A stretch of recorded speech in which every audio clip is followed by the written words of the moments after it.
De tronc commun scientifique, bonjour. Dans cette vidéo, on va traiter une série d'exercices concernant le courant électrique continu. Donc l'exercice numéro 1, on mesure l'intensité d'un courant électrique par un ampère-mètre dont les réglages sont représentés dans la figure suivante. Donc la figure suivante, cette figure, représente les réglages de cet ampère-mètre. La question 1. En observant les réglages, mesure-t-on une intensité de courant continu ou variable? Quel est le calibre utilisé? Sur quelle échelle doit-on lire les graduations? Déterminer la valeur de l'intensité et calculer l'incertitude absolue, sachant que l'ampère-mètre a une classe x égale 1,5. Puis calculer l'incertitude relative de la mesure. Donc la question 1. Mesure-t-on une intensité de courant continu ou variable? Donc d'après la figure, l'image de l'ampère-mètre, donc ce bouton indique que l'intensité mesurée est une intensité d'un courant continu, donc variable continue. Donc la question, l'intensité mesurée est celle d'un courant continu. La question B, quel est le calibre utilisé? Donc d'après cette figure, le calibre utilisé c'est 300 milliampères. La question C, sur quelle échelle doit-on lire les gradations? Ou d'autre façon, quelle est l'échelle facile à utiliser? L'échelle facile à utiliser. Donc, le calibre choisi est 300 milliampères. Donc, l'échelle qu'on doit utiliser doit être multiple de 300 milliampères. Donc, l'échelle facile à utiliser, c'est l'échelle qui a 30 gradations ou 30 divisions. Donc l'échelle le plus facile pour la lecture doit être multiple du calibre. Donc puisqu'on a choisi calibre 300 milliampères, donc l'échelle qu'on va utiliser c'est 30 gradations, 30 divisions. La question 2, déterminer la valeur de l'intensité et du courant électrique. Donc l'intensité mesurée égale C fois N sur N0. Donc d'après les gradations ou l'aiguille indique une division, ou l'aiguille s'arrête à la division numéro 14 ou 13. Donc I égale 300 fois 13 sur 30. Donc 10, 11, 12, 13. Donc I mesuré égale 300 fois 13 sur 30, le nombre total de divisions. Donc l'intensité mesurée c'est 130 milliampères. La question 3, calculer l'incertitude absolue, sachant que x égale 1,5. Donc selon l'expression de delta E égale calibre fois la classe sur 100. Donc delta E égale 300 fois 1,5 sur 100. Donc delta E égale 4,5 milliampères. Calculer l'incertitude relative. Donc l'incertitude relative c'est delta E fois I sur delta E sur I fois 100. Donc delta E sur I, 4,5 sur 100, 30, 0,034. Donc c'est 3,4%. Passons maintenant à l'exercice numéro 2. La mesure des intensités du courant sur les montages ci-dessous a donné les valeurs E égale 8 mA, E1 égale 2 mA et E3 égale 4 mA. À noter les différents nœuds, calculer la valeur des intensités du courant I2 et I4, sans faire de calcul, donner la valeur des intensités I5 et I6. Donc la question 1. Les différents nœuds. Le nœud c'est le point de rencontre. Le point de rencontre 2 moins 3 fils conducteurs. 2 moins 3 fils conducteurs. Donc, d'après la figure suivante, les nœuds, donc il y a le point A, le point B le point C. Le point D ou le nœud D peut être considéré comme le nœud B. Donc B et D, deux nœuds séparés d'un fil, donc elles représentent le même nœud. La question 2. Calculer la valeur des intensités de courant I2 et I4. Donc I2 et I4. Donc on nœud C, le point C, on a I3 égale I1 plus I2.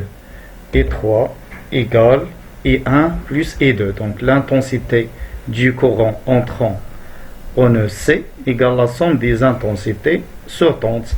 Donc I3 égale I1 plus I2. C'est-à-dire que I2 égale I3 moins I1. Donc I2 égale 4 moins 2 égale 2 ampères. Donc I2 égale I3 moins I1. Donc 4 moins 2 égale 2 ampères. Passons maintenant au nœud A. Dans le nœud A, I égale I3 plus I4. Donc I4 égale I moins I3. I4 égale I moins I3. Donc I4 c'est 8 moins 4, c'est 4 ampères. La question 3, sans faire calcul, donner les valeurs des intensités I5 et I6. Donc I5, c'est la même valeur de l'intensité I, car I5 et I, c'est les intensités qui circulent dans la même branche. Donc, dans une même branche, l'intensité du courant est constante. Donc, I égale I5 égale 8 ampères. De même pour I6. Donc, I6 et I1, ce sont deux intensités qui circulent dans la même branche ou dans deux dipôles enserrés. Donc I1 égale I6 égale 2 ampères. L'exercice 3. Le générateur G débite une quantité d'électricité Q pendant la durée delta T. Calculer l'intensité I du courant. Que représentent les points A et B. Déterminer le sens du courant dans les branches. Sachant que I1 est égal, calculer I2, placer un ampère-mètre dans la branche 2 pour mesurer l'intensité I2. Donc, calculer l'intensité I. Donc, d'après les données, on a Q et on a delta T. Donc, l'intensité I égale Q sur delta T. Donc, 3000 sur 10 fois 60. 10 minutes fois 60 pour la transformer en secondes. Donc, I égale 5 ampères. Donc, que représentent les points A et B? Donc, les points A et B, ce sont des points de rencontre de 3 fils. Donc, ces deux points représentent 10 nœuds. La question 3, déterminer le sens du courant dans les branches 1 et 2. Donc, on sait que le sens conventionnel du courant, du pôle positif du générateur vers le pôle négatif du générateur. Donc, dans les deux branches, le courant circule du point A vers le point B. Donc, le courant principal, lorsqu'il arrive au point A, se décompose en deux courants intermédiaires. Donc, I1 qui traverse la branche 1 et I2 qui traverse la branche 2. Sachant que I1 égale 3 ampères, calculer I2. Donc, selon la loi du nœud, I égale I1 plus I2. Donc, I2 égale I moins I1. Donc, 5 moins 3. 5 déjà calculé la question 1. Et 3 les données. Donc, 5 moins 3 égale 2 ampères. La question 5. Placer un ampère-mètre dans la branche 2 pour mesurer l'intensité I2. Comme vous savez, l'ampère-mètre est placé en serré en respectant la polarité, c'est-à-dire le pôle positif de l'ampère-mètre doit être lié au pôle positif du générateur. Donc, pour mesurer l'intensité du courant qui traverse la branche 2, on branche l'ampère-mètre en serré avec ce dipôle de telle façon que le pôle positif doit être lié au pôle positif du générateur et le pôle négatif doit être lié au pôle négatif du générateur. Passons maintenant à l'exercice 4. Donc on émerge deux électrodes X et Y dans une solution électrolytique. La question 1 montrée sur le schéma le sens conventionnel du courant et le sens de déplacement des électrons. Nommer les électrodes X et Y. On mesure l'intensité du courant à l'aide d'un ampère-mètre dont le cadran constitué de 100 divisions et de classe X égale 2. Montrer comment doit-on brancher l'ampère-mètre dans le circuit. Lorsqu'on choisit le calibre 5 ampères, l'aiguille s'arrête à la division 64. Calculer l'intensité du courant. Calculer l'incertitude absolue et donner la valeur de I sous forme de I égale I mesuré plus ou moins delta I. Déterminer l'incertitude relative. Calculer le nombre d'ions CU de plus déplacés dans la solution pendant 10 minutes. Donc la question 1. Montrer sur le schéma le sens conventionnel. Donc le sens du courant du pôle positif vers le pôle négatif du générateur. Le sens de déplacement des électrons, c'est le sens inverse. Donc le sens des électrons, c'est le sens inverse du pôle négatif vers le pôle positif du générateur. Nommer les électrodes X et Y. Donc les électrons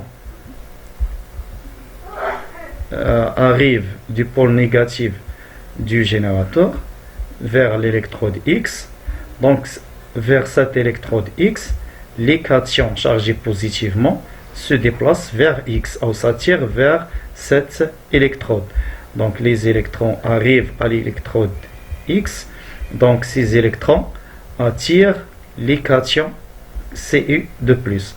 Donc cette électrode s'appelle la cathode. Donc la cathode, c'est celle qui attire les cations. Et l'autre électrode s'appelle l'anode. Donc les anions se déplacent vers l'anode et les cations se déplacent vers la cathode. La question 3. On mesure l'intensité du courant à l'aide d'un ampère-mètre dont le cadran constitué de 100 divisions et de classe X égale 2. Montrer comment doit-on brancher l'ampère-mètre dans le circuit. Donc, comme vous savez, l'ampère-mètre doit être branché en série de telle façon que le pôle positif de l'ampère-mètre doit être branché au pôle positif du générateur pour un ampère-mètre à aiguille. Donc la question 3.2, lorsqu'on choisit le calibre C égale 5, l'aiguille s'arrête à la division 64. Calculer l'intensité du courant. Donc la valeur de l'intensité du courant mesuré, donc I mesuré égale C fois N sur N0, donc 5 fois 66 sur 64 sur 100, donc I mesuré égale 3,2 ampères. La question B. Calculer l'incertitude absolue et donner la valeur sous forme I égale E mesuré plus ou moins delta I. Donc on a delta I égale C fois la classe sur 100, 5 fois 1,5 sur 100, donc delta I égale 0,075 ampères. Donc l'incertitude de courant ou l'intensité du courant est donnée sous la forme 3,5 plus ou moins 0,075 ampères. La question D. Calculer le nombre d'ions Cu de plus déplacés dans la solution pendant 10 minutes. Donc on sait que Q égale le nombre des porteurs de charge déplacés fois alpha, le nombre de charges élémentaires portées par le porteur de charge fois la charge élémentaire. Donc N égale Q sur alpha fois E. Donc N égale I fois delta T sur alpha fois E.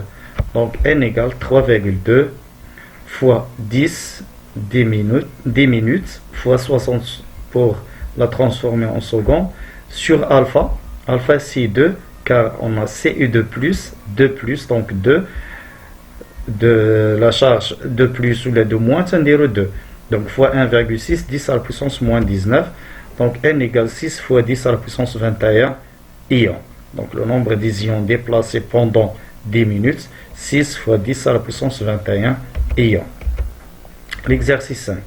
On considère le circuit ci-dessous comportant un générateur et 8 dipôles D1, D2, D1, D2, D3, D4, D5, D6, D7 et D8. Indiquer l'essence des courants dans les différentes branches, déterminer les intensités des courants, calculer la quantité d'électricité, etc. Donc la question 1. Le sens des courants dans les différentes branches. Donc le sens des courants. Par exemple, donc premièrement, le courant principal I du pôle positif du générateur vers le pôle négatif. Donc I, le sens de I, donc le courant I arrive au point A, le courant principal. Donc au point A, émerge deux courants. Le courant I2, l'intensité du courant I2 et I1. Donc I1 plus I2. De même, au nœud E, le courant principal I, donc I égale, donc le courant qui sort du point E égale la somme des deux intensités de courant qui arrivent au point E. Donc ces deux intensités doivent être dirigées vers le point E. Il reste maintenant à déterminer le sens de I3. Donc on a I1 et I8. Donc on va comparer I1 et I8. Donc I1 égale 0,9, I8 égale 0,3. Donc l'intensité entrante est supérieure à l'intensité sortante. Donc I3 doit être sortant du nœud F. Donc I3 sortant du nœud F, donc arrive au nœud C. Donc de même on continue, donc I4, I5, donc le point C, I3, donc I4, I5 et ici I6, etc. Donc la question de déterminer les intensités de courant qui circulent dans les autres dépôts. Donc les intensités, donc on a I égale I1 plus I2, le nœud A. Donc I2 égale I plus I1, I2 égale I plus I1. Donc I2 égale 1 moins 0,9, donc 0,1 ampère. I2 égale 0,1 ampère. Appliquons la loi du nœud au nœud F. Donc l'intensité entrante au nœud F, donc I1 égale I8 plus I3. Donc I1 égale I8 plus I3. I1 égale I8 plus I3. Donc I3 égale I1 moins I8. Donc I3 égale 0,9 moins 0,3 égale 0,6 ampère. Passons maintenant au nœud E. Donc le nœud E et l'intensité sortante de E égale I8 plus I7. Donc I égale I7 plus I8. Donc I7 c'est I moins I8. Donc I7 égale 1 moins 0,3 égale 0,7 ampère. Passons maintenant au nœud B. Le nœud B, I2 plus I4 égale I6. Donc I2, I6 égale I2 plus I4. Donc I6 égale 0,1 plus 0,2 égale 0,3 ampère. De même, le nœud C, donc I3 égale I5 plus I4. I3 égale I5 plus I4. I4, I5, I3. Donc I3 égale I5 plus I4. Donc I5 c'est I3 moins I4. Donc 0,4 ampère. Passons maintenant au nœud D. Donc le nœud D, I5 plus I6 égale I7. I5 plus I6 égale I7. Donc I7 égale 0,7 ampère. La question 3, calculer la quantité d'électricité dans le dépôle FC pendant une durée delta T, en déduire le nombre d'électrons correspond. Donc Q est fois delta T, Q égale E3 fois delta T, donc c'est 72 coulombs. Donc le nombre d'électrons déplacés, c'est N égale Q sur alpha fois E. Alpha pour les électrons c'est 1, donc égale 4,5 10 à la puissance moins 20, 10 à la puissance 20 électrons. Merci pour votre attention et à la prochaine vidéo, Inch'Allah.